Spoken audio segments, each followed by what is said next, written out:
let's do a trade breakdown, a trade that I missed this morning because of the time zone. And I think I also did mention this trade last video. And just before that, if you guys don't have the Falcon contents like the Falcon mechanics, the 4 hour, the reward, the app, the entry, and also the webinars, and the most important one is the latest one, which is the hybrid trading. All you have to do is just message me here on Telegram, Manos Falcon, or you can just scan this code. So I will be more than happy to give all of those contents for a small amount of fee. That's it. That's all what I'm asking for you, from you. So as we can see, we got active from this value point, and we were looking for short in there because we have a low, we have a missing gap to the downside, right? And also we also did take a short yesterday, right? As we break down, as we can see, we corrected from this point, and the fact that there is still a missed gap where I also did mention that there might be a short-term bias to this upside and then moves to downside, right? I did mention this in the last video, and if you guys like don't trust me then just fucking watch the last video, right? So we took a short from there, right?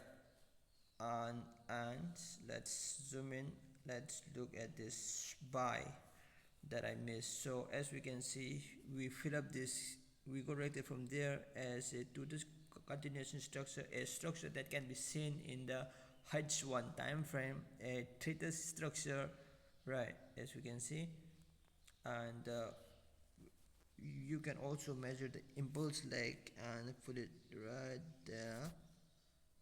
Yeah, meets not exactly perfectly, but lovely. So if you take it from there, it meets perfectly, right? So, and the thread was here. As we can see, we move to the upside, goes to the downside. Again, we have this insurance entry in the H1 time frame. You can see 1, 2, 3, 4, 5, 6 candles continuation.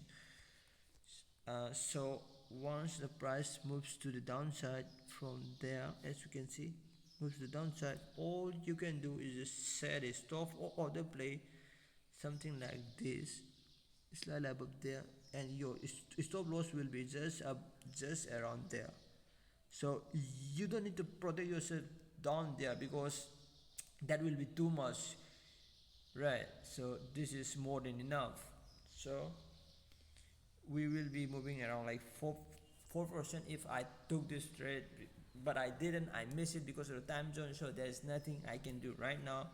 And by the way, I'm still waiting for the next entry, something like this to happen. If this kind of thing happens, I will be more than happy to take this trade because this one is fucking amazing trader, man. It has lots of potential in it, right? Because we this can move up to the upside, right? Let's suppose I took this trade, oops, 20%. That's not joke, right? So that's it.